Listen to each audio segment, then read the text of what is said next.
Estem a les portes de la Fira Argilà i, com en anys anteriors, l'organització de la Fira complementa les parades de ceramistes amb activitats que remarquen el valor cultural de la ceràmica.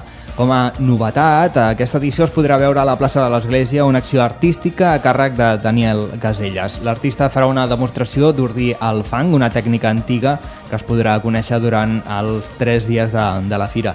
Avui passa pel tic-tac de Ràdio Argentona en Daniel Casellas. Bon dia, Daniel. Hola, bon dia, Argentona. Com estàs? Molt bé.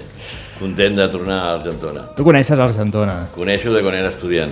Molt bona. Quan eres estudiant? Quan era estudiant, sí. Apropa't una miqueta més al micro. Doncs coneixo perquè tinc un bon amic aquí a Argentona, que és el Rafael Vigorra. Érem estudiants, estudiàvem a la Prat, i un cap de setmana vam vindre aquí, a casa de la seva àvia, vam fer una festeta molt guapa, el dia següent vam pujar fins al castell, molt torrats de vi, d'un pallès que li van comprar, i ho vam passar força bé. Després ja he vingut a les fires, vaig conèixer l'Oriol, al comentar-li coneixia el Tito Vigorra també, doncs vam fer amistat i vaig vindre a algunes fires i ara m'han trucat al museu per veure de treballar aquesta tècnica en directe, que estic sol a Catalunya i que és força interessant per la gent que vingui. Aquesta fira és superimportant, de les més importants que hi ha a Espanya, i espero que sigui un èxit com sempre, perquè la Fira d'Argentona té molta fama. Ara comentarem què és el que vindràs a fer a Argentona. Per tant, fa molts anys que coneixes Argentona, que has vingut aquí. Sí. Clar, quan eres estudiant, el Museu del Càntir no hi era, o sí? Home, jo quan estava estudiant era el 70 i pico, jo no sé quan comença... Hi ha molts anys aquí, Sí? Hòstia, sí. Sí, ara haurem de repassar la Viquipèdia. Penso que potser no existia. No ho sé, no ho tinc clar, no sé. Què és el que et va cridar l'atenció de la ceràmica? Ui... Quan comença aquest amor... Mira, després de molts anys, un dia assegut a casa, estava pensant, ostres, si la meva família no hi ha trajectòria de terrissers ni de ceramistes. I pensant, jo visc al Tibidabo, al costat del Tibidabo va haver-hi un hospital que es deia el sanatori, la part que es deia el sanatori, perquè hi havia un pavelló antituberculós modernista d'un arquitecte modernista, dels tan bons arquitectes que hem tingut a Catalunya, i a dins hi havia un senyor que es deia Pau Badia Ripoll, tot això pensant d'on venia a mi la falera de fer ceràmica, no? Aquest escultor era nebot d'en Mani. En Mani havia treballat amb Antonio Gaudí i va agafar el seu nebot per treballar a la Sagrada Família. Llavors jo vaig conèixer tota la falera, era com treballava aquell home, que era un artista multidisciplinar, treballava la pedra, la fusta, el fang i el guix, saps? I el que va passar és que sempre volia entrar allà, no em deixaven perquè era molt petit. Al final vaig aconseguir amb els meus pares entrar i vaig veure 2 escultures d'una Adán i Eva amb fang, de tamany d'una persona normal, i allà em va picar la curiositat. Però vaig continuar estudiant i després amb els anys va anar canviant tot, i fins que vaig arribar al mestre que vaig tenir de primer, que era un senyor que es deia Antonio Mayo, al Tibidabo. Jo no sóc autodidacta, no estic en contra dels autodidactes, però jo tinc mestres, jo he après amb mestres grans, que són la gent que t'ensenya pauta de treball i tècnica. Per tant, és important encara la formació, no? Per mi la formació és bàsica, vull dir, clar.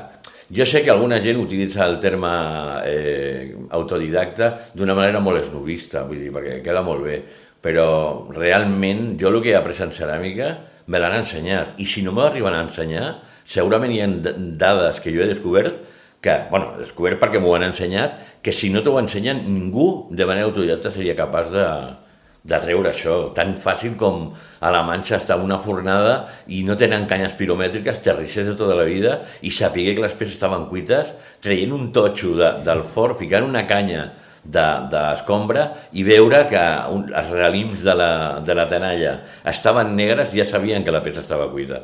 Llavors, això no t'ensenya, no pots aprendre-ho per obra i gràcia de l'Espíritu Santo. Després de tota aquesta formació, a dia d'avui ja tens una trajectòria, ja tens una llarga experiència en el món de la ceràmica. Ha estat fàcil fer-se un forat o un nom dins d'aquest món? Mira, O has arribat aquí de manera inesperada? Vaig estar amb l'Antonio Mayo, vull dir, va ser dur l'aprenentatge amb els terrissers, és dura perquè amb els pobles sempre la gent té por que els hi prenguin aquella forma, aquell color que ells han parit, no? Doncs vaig passar diferents proves amb Antonio Mayo, em quedava amb ell a treballar, acostar-li la llenya, a veure com preparava l'argila i tal, i jo me recordo que la nit quan em quedava baixava amb un got de manzanilla en colacao, que jo era horrorós, era horrorós, però jo m'ho prenia com si fos, jo què sé, un whisky especial, perquè jo em volia quedar amb ell, no? Llavors vaig passar per diferents gent, a escoles, vaig estar amb el Carles Cucurella, que era un professor de l'escola de Vic. He passat per diferents escoles, per l'escola RAC1 de la Teresa Marta i la Conxita Pubill, he passat per diferents llocs, després he tornat amb el Santi Cabassa, que em va proporcionar l'entrada a Villarrobledo, a Agustín Padilla, i allí vaig fer un canvi, que és el que ensenyaré amb aquesta demostració. És difícil fer-te un nom. La veritat és que jo no sé, jo no penso en fer-me un nom mai, jo penso en el treball, jo soc de treballar. I les circumstàncies em van portar a un lloc o un altre. Jo sé que Antonio em va dir, quan va marxar al seu poble, ahí te dejo un mirlo blanco, perquè sempre em parlava en metàfores. Jo en aquell moment era molt jove i no en tenia. Després, amb el temps, ho vaig entendre. Les metàfores que em deia com les tinajas tienen patas, no en tenia. Però molts anys després, amb una visita a un poble d'Alt Empordà, amb un poble molt antic, vaig veure una peça de les primeres que vaig fer i vaig entendre per què les tinajas tenien patas. I era perquè tu feies aquí i podien caminar molt lluny. Clar, clar. No sé, no és important el nom per mi. Jo la inquietud sempre ha sigut aprendre i perdre'm amb els terrissers i veure com treballen, encara que he estat en llocs molt moderns. Soc molt radical. Em pot agradar una cosa superprimitiva de ceràmica africana a algun supermodern. Hi ha certa ceràmica clàssica anglesa que no m'agrada, que és molt barroca, però m'agrada més lo natural, més pegat a la terra, no? Al final suposo que és el resultat de la feina i la formació al llarg dels anys. Ara tindrem a la Fira Argilà amb aquesta demostració d'ordir al fang. Què és exactament aquesta tècnica antiga? La primera vegada que vaig anar a fer un curs va ser perquè jo vaig anar a fer un curs de president de torns a casa a l'escola taller d'una persona que m'estimo molt, però molt, que és el Ramon Fort, que està a Llers, a Figueres. I llavors vaig fer un curs d'iniciació al tord, vam anar un Nadal, vam passar del Nadal i vam anar a fer un curs allà amb ell, ho vam passar superbé, i vaig fer una jarra en directe per ell, de regal, perquè em trobava molt a gust.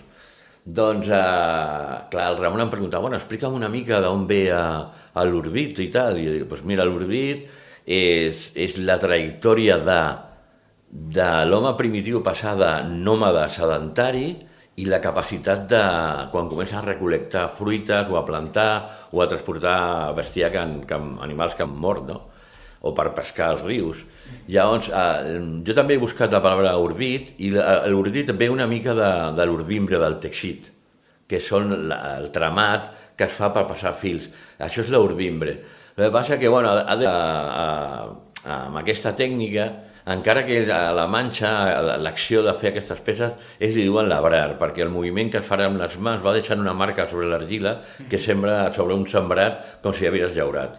Llavors, bueno, és una tècnica especial, és l'inici de la ceràmica, van començar amb una bola de fang que se la ficava amb el genoll i a partir d'aquí, o el colze, feien una forma còncava i a partir d'aquí anaven ficant el que diuen a escoles el xurrito, el colombín. Això es va desenvolupar molt per les cultures. Segurament tota aquesta tècnica ve d'Orient, on anaven més avançats que nosaltres, va entrar per tot Orient, per Àfrica, i d'Àfrica els àrabs la van ficar aquí. És una tècnica àrab que realment es va establir a Espanya quan va obrir la rendició de Breda, i els artesans que es van casar en natives d'aquí del país, que no van voler marxar, perquè molta gent va marxar, jueus també, doncs van desenvolupar aquesta tècnica. Per què va créixer tant aquesta tècnica? Tenim en compte que la gent que heu viatjat per ahí, si heu anat per la Manxa, haureu vist que hi ha jarres de 500 arrobes, que eren bàsicament per ficar vi, per fer vi, perquè abans no hi havia contenidors d'acer inoxidable, ni de ferro, ni de res. Llavors aquí va expansionar-se molt, va pujar des de Córdoba cap amunt, es va establir a Villarrobledo, també a Colmenar d'Oreja, i llavors aquesta tècnica, el màxim esplendor ha sigut a Espanya, vull dir que Compte que 500 arrobes de vi, no sé l'arroba ara si són 11 litres i mig o 16, però compte que uns 5 o 6.000 litres cada jarra de vi, i entrava aquest vi, vaja. La gent volia aquestes jarres pel vi. És una tècnica molt primitiva que comença des d'una base, sense el que es diu l'orbit estàtic. A casa del Ramon sempre parlaven de, ostres, aquí, quan fèiem el curs, aquí el complejo de torre no lo tengo yo, o vosaltres, perquè vosaltres girareu al voltant de la peça, no és la peça la que gira com una roda. Això vol dir que la tècnica és molt més primitiva que no passa el torn, la roda va vindre després. Llavors és una tècnica molt primitiva, va per fases, les tenalles es feien per fases, fins que vas pujant amb eines molt bàsiques, que la gent podrà comprovar i veure quan fem la demostració aquí el divendres, i res més, vull dir, no sé, ja ho veureu, és una cosa... I què es tarda en tenir la peça acabada?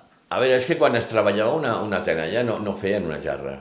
Igual portaven, si eren de 500 arrobes, igual portaven 6 o 7 o 8 o 9 de cop. Com va per trams, feien com una mena de test, que seria el començament, deixaven orear i anaven fent-lo tu mateix, alçada i diàmetre, això és la primera fase. Segona fase, pujava una altra vegada a paret i deixaven el mateix diàmetre. A tot això es va picant amb un mazo i una paleta per compactar la peça, es passen 2 cops la paleta i el mazo, la primera per compactar, treure l'aigua i queda tota la peça faceteada com si fos una forma molt polièdrica, i la segona, amb un cop ja diferent, espacial, vas matant totes aquestes cares polièdriques fins que la peça va quedant tot el més possible fina, com si fos un vidre de fi, i es va seguint, es deixa orear, i següent fase, depèn. Les jarres es medeixen per voltes, per les voltes que té. Un començament seria una volta, la meitat, 2 voltes, 3/4, 3 voltes, depèn del tamany de la jarra. He vist imatges d'en Daniel Caselles amb una peça de ceràmica molt més gran que vostè. Sí, 1,80 m per 90 de diàmetre. Aquí hi ha feina, aquí no és fàcil. Sí. Bueno, el problema, a veure, clar, és molt difícil aquesta tècnica, encara que he fet molts cursos, no sé quanta gent dels alumnes que he tingut estaran seguint aquesta tècnica, és molt difícil controlar. Primer saber col·locar el que seria el marrell, que serà un xurro que la gent veurà com ho faig a sobre la taula, amb el penjo al coll, i a partir d'aquí comença l'orbit, que és ficar una posició de mans al voltant del que has començat i després estirar el fang amb un moviment repetitiu cap enrere i després obrir la peça, desbastar-la per dintre per fora, amb una aranyaera, que és una paraula típica de la persona que em va ensenyar, i un tros de cuiro s'aranya i es deixa llisa i es deixa el diàmetre correcte amb una canya o el que sigui, i després treball de paleta i mazo, que és el més complicat. Saber donar els cops, aprendre quan faig un curs a casa del Ramon Fort, me'n recordo que els deia, aprendreu a fer música i a caminar. Diu, no, però si caminar ja en sabem de caminar, però música no. Llavors, quan picàvem les peces, llavors ho van entendre, perquè hi ha una posició de peus per picar bé la peça. Si vas a contrapeu, no pots picar bé. Tindrem oportunitat de veure-ho tant el dia 7 a la tarda, a les 6, i també el dissabte i el diumenge a les 11 del matí a la plaça de l'Església. Ells m'han contractat per fer aquesta peça. Jo no miraré les hores, perquè l'interessant és que la gent pugui estar el màxim temps possible, o tota la gent que passi per aquí. Però sí és important saber l'hora que comença per estar allà, Sí, correcte. No, això ja ho tenen establert i ja surt a la informació. Però que jo estaré tota l'estona, vull dir, treballant i parlant amb la gent, que la gent pregunti i tal. La meva idea ha sigut trepitjar el fang. Jo encara les jarres trepitjo el fang, perquè em queda amb una textura i amb un tacte molt diferent al fang de barra, no? Però bueno, hem anat a CO2, que des d'aquí també agraeixo molt a CO2 i a la Mari Carmen la tècnica que té CO2, l'atenció que ha tingut amb mi de proporcionar-me l'argila que serà bona per aquest event, i bueno, a veure el que surt, jo penso que serà interessant. Vinga, doncs et tindrem 3 dies durant la Fira Argila Argentona aquí amb aquesta tècnica d'ordir el fang. Abans parlàvem de la formació, la setmana vinent impartirà un curs de ceràmica, per tant, doncs és important, no?, mantenir-se. No sé com veu la formació en ceràmica en el dia d'avui. De fet, aquí a Argentona tenim un taller, no? Un taller de ceràmica que moltes vegades ens diuen que les inscripcions exhaureixen, no?, les places que tenen i és un taller molt sol·licitat. Suposo que aquest interès encara hi és, no? Mira, ara vinc de treure'm sang perquè cada any em faig un control de com estic de salut. Sí. Més o menys estic bé, els ossos fan una mica de bueno, mal, tot bé, no? Tot dins de la normalitat. Però ja és normal. Però amb la infermera em deia, ostres, Daniel, i tal, com estàs? Ah, t'has engreixat perquè has deixat de fumar. Dic, sí, he deixat de fumar. I llavors parlaven d'això, no?, de què et dediques i tal, fa això ja fa molts anys i tal. Diu, ostres, doncs clar, si és que la ceràmica està tornant perquè la gent té molt interès en fer alguna cosa diferent que sigui més relaxant. Clar, la ceràmica també té una vessant d'ofici, bàsicament, però també té una connotació a nivell de rotllo terapèutic, Llavors m'estava proposant que té una amiga que té un hospital, que està en un hospital amb gent que té malalties mentals, en el sentit de gent que està malament, que ara està molt en boga, vull parlar d'aquest tema, i llavors m'estava proposant inclús parlar amb aquesta amiga seva i anar a donar un curs de ceràmica per gent que ho necessita, no? Jo penso que no he recorregut molt, a mi el meu viatge seria, si pogués, Índia, Japó i Corea, per veure com treballen també els coreans, que treballen peces molt grans. Índia també m'agradaria molt, i el Japó, per suposat.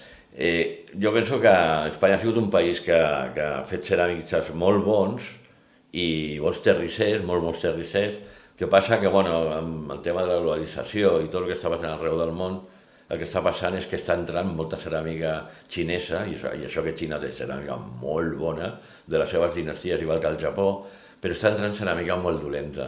I també els grans magatzems estan com Ikeas, i perdó que faci una ensusa publicitària d'aquesta empresa, i moltes empreses grans estan portant peces molt seriades on no intervé l'artesà, que és tot molt mecanitzat.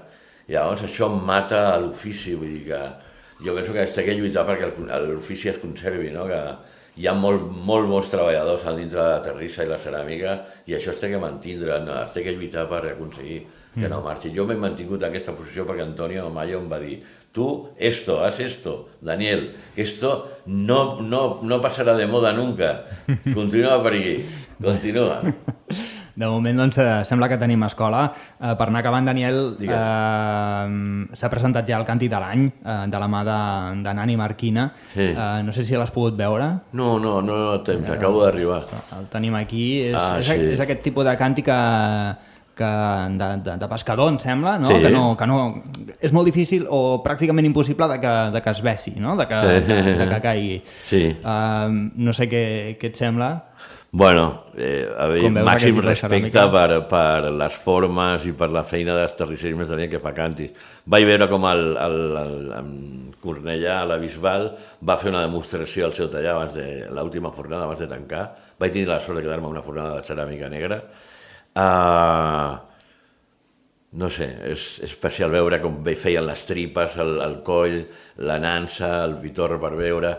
Bueno, és una cosa molt d'aquí, el Càntic, i encara continua venent. Tinc el Didi, fa càntics, que l'he comprat. He estat a la Rambla de Còrdova, també encara fan el càntic aquest blanc. I també a Alacant també fan càntics. Això és una cosa que no es perdrà mai. És una cosa popular, però que la gent continua utilitzant el càntic. Sí. Continua utilitzant, encara que sigui mentida, però... Sí. A vegades la gent no entén per què un càntic... Recordo que tenia una botiga i taller i em deien, mire, este càntic no funciona, esto pierde agua. Dic, no, que això és que un càntic si no sua, realment no refreda l'aigua. I es pensava que estava malament. Que era la funció del càntic. Per acabar, Daniel, què en penses de que municipis com Argentona encara continuï celebrant fires com l'Argilà? Deies que era una de les més importants a nivell estatal. Per mi sí, home, no desconeixo totes les fires que hi ha a Espanya, però realment jo, per la trajectòria que he anat seguint, perquè he vingut aquí, encara que no he vingut a vendre, he vingut a veure la fira. L'important, molt superimportant, perquè aquesta fira ja s'ha consolidat, a part hi ha un museu, és una història molt dinàmica, no? De que, avui he arribat i m'estava fixant el que havia per baix i tal, he vist coses noves, he vist com preparaven també l'exposició de la noia aquesta que vindrà a exposar, no sé, està viva, vull dir, Argentona amb aquest museu està viva i continuarà viva per molts anys segur, Això ja no hi ha ningú que el pugui aturar. Doncs si aquests dies esteu per la Fira Argilà no us perdreu, no us podeu perdre l'acció artística que Daniel Casellas oferirà a la plaça de l'Església, ja sigui el divendres a la tarda com el dissabte i diumenge al matí. Doncs Daniel Casellas, moltes gràcies per passar pel tic-tac de Ràdio Argentona, que tingui una bona estada a la Fira. Vale, moltes gràcies a vosaltres. Esperem a tots que vingueu aquí. Gràcies, bon dia. Bon dia.